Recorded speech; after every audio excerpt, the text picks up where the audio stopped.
Hello everyone, welcome to concept classes.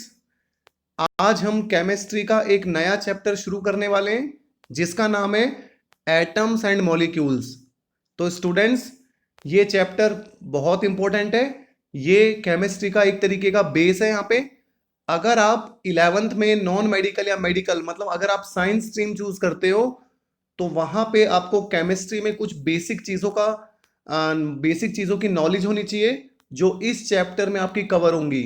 जैसे इस chapter में हम पढ़ेंगे एटम्स क्या होते हैं, हमारे कौन कौन से लॉज होते हैं जिससे एटम्स जुड़ते हैं, मॉलिक्यूल्स जुड़ते हैं जिन्हें हम लॉज ऑफ केमिकल कॉम्बिनेशन बोलते हैं, कैसे एटम्स जुड़ के मॉलिक्यूल्स बनाते हैं, मोल कंसेप्ट क्या होता है और हमारे केमिकल फॉर्मूलाज जो होते हैं वो कैसे बनते हैं, वैलेंसी क्या होती है, वैलेंस इलेक्ट्रॉन्स क्या होते हैं, ये सारी चीजें आपको इस चैप्टर में पता लगेंगी। तो इस चैप्टर की एक भी वीडियो आपको मिस नहीं करनी है, ढंग से इस चैप्टर को समझना है क्योंकि मैंने बोला है कि ये आपका बेस का काम करेगा।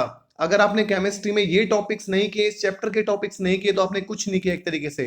ठीक है, तो शुरू करते हैं आज एटम्स एंड मॉलिक्यूल्स। ये हमारा पार्ट 1 है, इसका ये फर्स्ट है। सो सबसे पहले देखते हैं इंट्रोडक्शन। देखिए, आपको पता है कि हमारे अराउंड जो भी मैटर है, आप अपने आसपास जो भी चीजें देखते हो सब मैटर होता है। मैटर के ऊपर हम पूरा चैप्टर पढ़ चुके हैं। ठीक है, आपको पता है मैटर क्या होता है, anything which occupy space and have मास। तो हर वो चीज जो स्पेस को ऑक्यूपाई करती है और जिसके पास मास होता है उसे हम क्या बोलते हैं, मैटर बोलते हैं।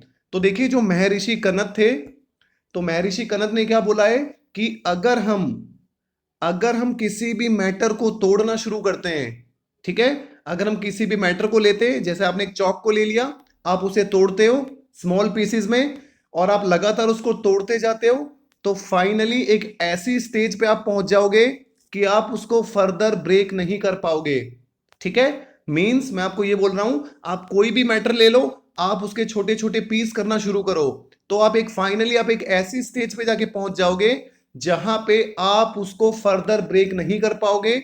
और वो जो स्टेज होती है, वो जो पार्टिकल्स होते हैं जिन्हें आप अब ब्रेक नहीं कर सकते हो, जिन्हें आप डिवाइड नहीं कर सकते हो, उसे हम क्या बोलते हैं, एटम्स बोलते हैं। ठीक है, सो यू कैन सी जो महर्षि कनद थे was one of the first person. तो वो पहले पर्सन थे, पहले आदमी थे जिन्होंने प्रपोज किया था, जिन्होंने बताया था कि जो मैटर होता है, या फिर आप हिंदी में पदार्थ बोल सकते हो, is made up of very small particle. तो हमारा जो मैटर होता है वो बहुत छोटे पार्टिकल से बना होता है जिन्हें क्या बोलते हैं, परमाणु बोलते हैं। तो हिंदी में हम इनको परमाणु बोलते हैं। और जो जॉन डाल्टन थे, एक ब्रिटिश टीचर थे जॉन डाल्टन, उन्होंने इस छोटे पार्टिकल का नाम एटम दिया था। ठीक है, आप देख सकते हो, John Dalton called these particles by name of atom. तो जॉन डाल्टन ने इन पार्टिकल्स को क्या नाम दिया, एटम नाम दिया। ठीक है, तो जो भी मैटर होता है, मैटर की सबसे स्मॉलेस्ट यूनिट क्या होती है, एटम होता है जिससे वो बना होता है। और उन एटम्स को आप फर्दर ब्रेक नहीं कर सकते हो, they are the smallest indivisible particle. Atom क्या होता है, सबसे छोटा इनडिविजिबल होता है। आप देख सकते हो यहाँ पे एक वर्ड लिखा है मैंने, इनडिविजिबल। इनडिविजिबल का मतलब क्या होता है, विच can not be further divide, जिसको आप फर्दर डिवाइड नहीं कर सकते हो, जिसको आप तोड़ नहीं सकते हो। जितना ब्रेक होना था वो हो चुका है, अब इससे छोटा वो नहीं हो सकता। तो वो जो पार्टिकल होता है उसको हम एटम बोलते हैं और हिंदी में उसको हम परमाणु बोलते हैं। समझ आया? ठीक है, यू कैन सी इनडिविजिबल का मतलब something which can not B divided further. Something means कुछ ऐसा जो फर्दर टूट ना सके, जो और नहीं टूट सकता, जितना टूटना था वो टूट गया, दैट इज कॉल्ड एटम। उसके बाद देखिए, all matter is made up of small particles called atom. तो जितना भी जो भी मैटर है हमारे आसपास, चाहे आप एयर ले लो, हाइड्रोजन ले लो, नाइट्रोजन ले लो, mountains, rivers, copper, iron, aluminium, जो भी आप मैटर ले लो, सभी मैटर जो होता है वो स्मॉल पार्टिकल से बना होता है जिसको हम एटम्स बोलते हैं।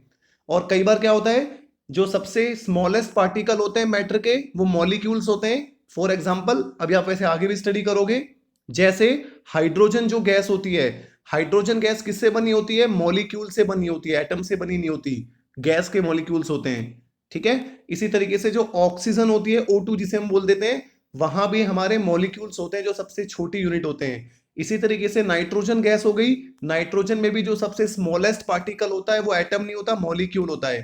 ठीक है, तो आप एक तरीके से बोल सकते हो कि जो सबसे स्मॉलेस्ट पार्टिकल होते हैं मैटर के वो एटम्स या मॉलिक्यूल्स, ये दोनों होते हैं। तो कई केस में एटम्स होते हैं और कहीं पे मॉलिक्यूल्स होते हैं, वो आपको सब समझ आ जाएगा आगे। ठीक है, due to which different kinds of matter show different property. अब देखिए अलग अलग मैटर अलग अलग प्रॉपर्टी शो करते हैं, क्यों करते हैं? क्योंकि ये अलग अलग एटम से बने होते हैं। फॉर एग्जाम्पल आपका जो आयरन है, जो लोहा है, वो आयरन के एटम से बना होता है और आयरन एक मेटल होता है। आपका ऑक्सीजन है जो, वो ऑक्सीजन के मॉलिक्यूल से बना होता है। ठीक है, सोडियम होता है वो सॉफ्ट होता है, वो सोडियम के एटम से मिलके बना होता है। तो कहने की बात क्या है कि डिफरेंट मैटर डिफरेंट एटम से मिलके बने होते हैं, इसीलिए वो डिफरेंट डिफरेंट प्रॉपर्टी शो करते हैं। हर मैटर अलग अलग टाइप के एटम से बना होता है और उन एटम्स की अपनी खुद की एक प्रॉपर्टी होती है जो बाकियों से डिफरेंट होती है। समझ आया? So this is a introduction. Introduction में हमने क्या पढ़ा है, मैं आपको एक बार दोबारा से रिवाइज करा देता हूं कि मैटर किससे बना होता है? एटम से बना होता है। और एटम क्या होते हैं? एटम सबसे छोटे पार्टिकल होते हैं जिससे कोई भी मैटर बना होता है। एटम को आप फर्दर ब्रेक नहीं कर सकते हो, that's why atoms are indivisible. Indivisible मतलब which can not be further divide. समझ आया? तो सबसे पहले जो फर्स्ट पर्सन थे वो कौन थे? हमारे महर्षि कनक थे, जिन्होंने बताया था कि जो मैटर होता है वो एटम से बना होता है, परमाणु से बना होता है। और परमाणु को इंग्लिश में एटम जो वर्ड दिया था वो किसने दिया था? जॉन डाल्टन ने दिया था। ठीक है, तो और डिफरेंट मैटर जो होते हैं उनकी डिफरेंट प्रॉपर्टीज होती हैं, क्योंकि अलग अलग मैटर अलग अलग टाइप के एटम से बना होता है। चलिए अब आगे बढ़ते हैं। उसके बाद देखिए law of conservation of matter. तो अब हम स्टडी करते हैं law of conservation of matter की। तो देखिए law of conservation of matter हमें क्या बोलता है, पहले इसकी स्टेटमेंट देखते हैं फिर मैं आपको समझाता हूं ये क्या बोलता है exactly. Law of conservation of mass, sorry law of conservation of matter भी बोल सकते हो या लॉ ऑफ कंजर्वेशन ऑफ मास भी बोल सकते हो, both have the same meaning. ठीक है, तो लॉ ऑफ कंजर्वेशन ऑफ मास क्या कहता है? Law of conservation of mass means that in a chemical reaction the total mass of products is equal to the total mass of reactant। तो जब भी कोई केमिकल रिएक्शन होती है तो जो टोटल मास रिएक्टेंट का होता है वो हमेशा प्रोडक्ट के टोटल मास के इक्वल होता है। चलिए मैं आपको इसको एक्सप्लेन करता हूं, देखिए। अच्छा पहले हम केमिकल रिएक्शन की जगह एक छोटा सा फिजिकल चेंज का एग्जांपल लेते हैं। मान के चलिए आपके पास आइस है, बर्फ है। ठीक है, सो यू हैव आइस और ये आइस यहाँ पे मेल्ट होके किस में कन्वर्ट हो गई? वाटर में कन्वर्ट हो गई। So this is your eyes, तो ये आपके पास यहाँ पे आइस है और ये यहाँ पे मेल्ट होके किस में कन्वर्ट हो गई? वाटर में कन्वर्ट हो गई। तो देखो जब आइस वाटर में कन्वर्ट हो रही है मेल्ट होके, तो मान के चलिए आपने जो आइस का वेट मेजर किया था, वजन जो मेजर किया था वो 100 ग्राम था, 100 ग्राम था। तो 100 ग्राम आइस मेल्ट हो गई और कंप्लीटली किस में कन्वर्ट हो गई? वाटर में कन्वर्ट हो गई। मतलब यहाँ पे आइस की जो स्टेट है वो चेंज हो गई, फिजिकल स्टेट चेंज हो गई। अब जब आपने वाटर का मास मेजर किया तो वो भी आपका कितना निकल के आएगा? 100 ग्राम निकल के आएगा। ना वो 99 होगा ना वो 101 होगा। इसका मतलब जितना मास आइस का था, रिएक्टेंट का था, यहाँ पे आप रिएक्टेंट बोल सकते हो क्योंकि उसके बाद प्रोडक्ट बनाए। हालांकि हम यहाँ पे ये रिएक्टेंट और प्रोडक्ट वर्ड यूज नहीं करेंगे क्योंकि यहाँ कोई केमिकल रिएक्शन नहीं हुई है। तो आप जनरली क्या बोलोगे कि यहाँ पे हमारी जो आइस है उसका जो मास था वो कितना था? 100 ग्राम था। और आइस मेल्ट होके जो हमारा वाटर बना है उसका जो मास है वो भी आपको कितना मिलेगा? 100 ग्राम मिलेगा। This is called conservation of मास। यहाँ पे आपका मास कंजर्व्ड है। कंजर्व्ड मतलब पहले भी आपका मास 100 ग्राम था, बाद में भी आपका मास 100 ग्राम है। ना ही आपका मास यहाँ पे क्रिएट हो गया, बढ़ गया, ना यहाँ पे डिस्ट्रॉय हो गया, कम हो गया। This is called law of conservation. तो मास हमेशा, कोई भी केमिकल रिएक्शन हो या कोई भी फिजिकल चेंज हो, हमेशा मास होता है वो कंजर्व्ड रहता है। कभी भी मास बढ़ेगा नहीं अपने आप, या अपने आप कभी भी कम नहीं होगा। समझ आया? चलिए अब इसको दूसरी लैंग्वेज में समझते हैं।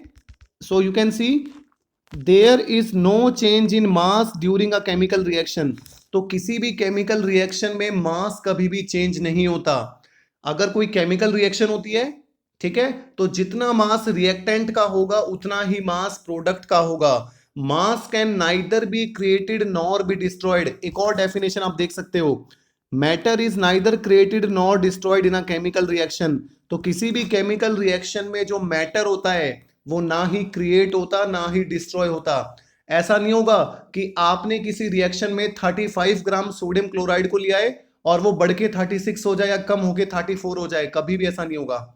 समझ आया? मतलब जितना मास लोगे उतना ही मास आपको मिलेगा किसी भी केमिकल रिएक्शन में या किसी भी फिजिकल चेंज में। केमिकल चेंज या फिजिकल चेंज किसी में भी आप ले सकते हो। एक एग्जांपल से हम समझते हैं। देखिए एग्जांपल है कैल्शियम कार्बोनेट। तो हमने 100 ग्राम कैल्शियम कार्बोनेट लिया है यहाँ पे, और 100 ग्राम कैल्शियम कार्बोनेट को हमने हीट कर दिया। यहाँ पे हीट करने के बाद हमें क्या मिल रहा है, 56 ग्राम तो हमें कैल्शियम ऑक्साइड मिल गया और 44 ग्राम हमें कार्बन डाइऑक्साइड मिल गया। चलिए इसको आगे देखते हैं। देखिए 100 ग्राम कैल्शियम कार्बोनेट का जो केमिकल फॉर्मूला होता है वो होता है CaCO3। ये सारे के सारे फॉर्मूलेस आप खुद बनाना सीख जाओगे जब आप इस चैप्टर को आगे पढ़ोगे। तो थोड़ा सा पेशेंस रखिए, ये सारे फॉर्मूलाज मेकिंग आपको समझ आ जाएंगे। ठीक है, तो अभी के लिए समझ लेते हैं हम। तो देखिए यहाँ पे कैल्शियम कार्बोनेट मतलब जो हमारा CaCO3 है वो कितना है, 100 ग्राम है। So we have 100 gram calcium carbonate. हमने क्या काम करा, कैल्शियम कार्बोनेट को हीट कर दिया। हीट करने पर हमें क्या मिल गया, एक तो कैल्शियम ऑक्साइड मिल गया और एक कार्बन डाइऑक्साइड CO2 गैस मिल गई। तो देखो हमने क्या देखा कि जब कैल्शियम कार्बोनेट जो कि 100 ग्राम था उसको जब हमने हीट करा तो यहाँ पे हमें 56 ग्राम तो कैल्शियम ऑक्साइड मिल गया और 44 ग्राम हमें कार्बन डाइऑक्साइड मिल गई। तो जब आप 56 और 44 को ऐड करोगे तो आपको अगेन कितना मिलेगा, 100 ग्राम मिलेगा। तो इसका मतलब जो यहाँ पे रिएक्टेंट है जो कैल्शियम कार्बोनेट है, देखिए कैल्शियम कार्बोनेट को मैं रिएक्टेंट बोल रहा हूँ और कैल्शियम ऑक्साइड और CO2 को मैं प्रोडक्ट बोल रहा हूँ। ऐसा क्यों बोल रहा हूँ? अब रिएक्टेंट क्या होते हैं, रिएक्टेंट वो सब्सटेंस होते हैं जो आपस में रिएक्ट करते हैं किसी भी केमिकल रिएक्शन को करने के लिए। The substance which react with each other to undergo a chemical reaction, दो सब्सटेंस आर कॉल्ड रिएक्टेंट। और प्रोडक्ट क्या होते हैं, वो सब्सटेंस जो प्रोड्यूस होते हैं, जो बनते हैं किसी भी केमिकल रिएक्शन में, उन्हें हम प्रोडक्ट बोलते हैं। तो यहाँ पे कैल्शियम कार्बोनेट क्या है, रिएक्टेंट है, और प्रोडक्ट क्या बन गए हमारे, कैल्शियम ऑक्साइड और कार्बन डाइऑक्साइड गैस। ठीक है, तो आपने रिएक्टेंट कितना लिया था, 100 ग्राम लिया था, और रिएक्टेंट को हीट करके जो प्रोडक्ट बनाए वो भी कितना बनाए, 100 ग्राम बनाए। तो mass of product is equal to mass of reactant. तो यहां पे कोई मास का चेंज नहीं हुआ है, जितना मास पहले था उतना मास बाद में है। This is called conservation of mass. मतलब mass of product remains equal to mass of reactant. तो जब भी कोई केमिकल रिएक्शन होती है तो हमेशा मास आपका कंजर्व्ड रहता है। This is all about conservation of mass. I think आपको समझ आ गया होगा। एक और एग्जांपल आप ले सकते हो। आपको पता है, देखिए जो हमारे नेशनल पार्क होते हैं, वाइल्ड लाइफ सेंचुरीज होती हैं, इनमें हमारे एनिमल्स को क्या करा जाता है, कंजर्व किया जाता है ना। जो नेशनल पार्क होते हैं, मान के चलिए हमारे पास कोई नेशनल पार्क है, राष्ट्रीय उद्यान जो होता है, वहां पे टाइगर को कंजर्व कर दिया। वहां पे 20 टाइगर थे और 20 टाइगर को कंजर्व कर दिया। कंजर्व का मतलब क्या है कि अब वहां पे वो 20 टाइगर ही रहेंगे, वो कम नहीं होंगे अपने आप और अपने आप ज्यादा नहीं होंगे, वो जितने थे उतने रहेंगे। हाँ अगर कोई मर जाता है, कोई डेड हो जाता है, वो अलग बात है, लेकिन अगर 20 टाइगर्स कंजर्व्ड है तो वो 20 ही रहेंगे। अपने आप वो 21 नहीं हो जाएंगे और अपने आप वो 19 नहीं हो जाएंगे। This is called conservation. तो ऐसे ही किसी भी केमिकल रिएक्शन में जितना मास रिएक्टेंट का होता है हमेशा उतना ही मास प्रोडक्ट का बनेगा, चाहे कोई भी प्रोडक्ट बने। ऐसा नहीं होगा कि मास बढ़ जाएगा या कम हो जाएगा, अपने आप नहीं होगा कुछ भी। ठीक है, चलिए एक एग्जांपल और लेते हैं। यहाँ पे एक एग्जांपल से समझते हैं। सोडियम कार्बोनेट, देखिए हमारा एग्जांपल क्या है यहाँ पे, sodium carbonate reacts with ethanoic acid. तो सोडियम कार्बोनेट किसके साथ रिएक्ट कर रहा है, इथानोइक एसिड के साथ रिएक्ट कर रहा है, और रिएक्ट करके क्या बना रहा है, सोडियम इथानोएट बना रहा है, कार्बन डाइऑक्साइड एंड वाटर। तो देखिए यहां पे जो रिएक्टेंट है वो सोडियम कार्बोनेट है और जो आपका प्रोडक्ट है वो सोडियम इथानोएट, कार्बन डाइऑक्साइड और वाटर है। इन एन एक्सपेरिमेंट, तो एक एक्सपेरिमेंट किया है, 5.3 ग्राम ऑफ सोडियम कार्बोनेट। तो सोडियम कार्बोनेट कितना है, 5.3 ग्राम है, reacted with 6 gram of ethanoic acid.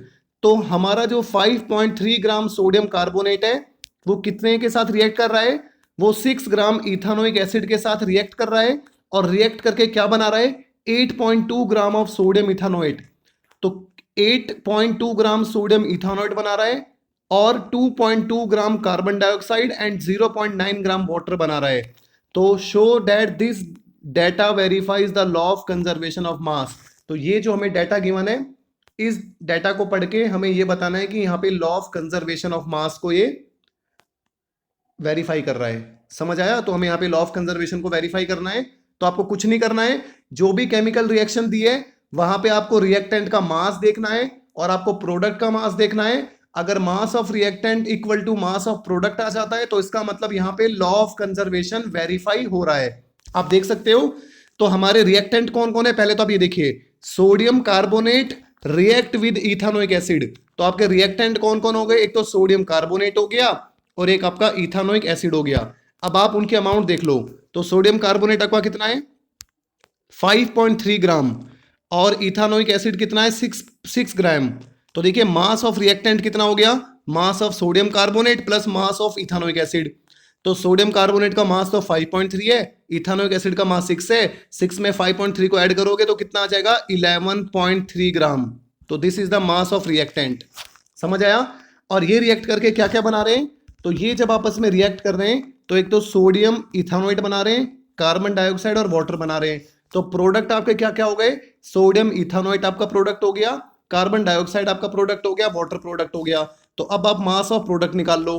तो क्या करोगे 8.2 तो सोडियम इथानोइट का मास हो गया, 2.2 ग्राम कार्बन डाइऑक्साइड का मास हो गया और 0.9 ग्राम वाटर का मास हो गया। तो तीनों को ऐड करके कितना मिल गया 11.3 ग्राम।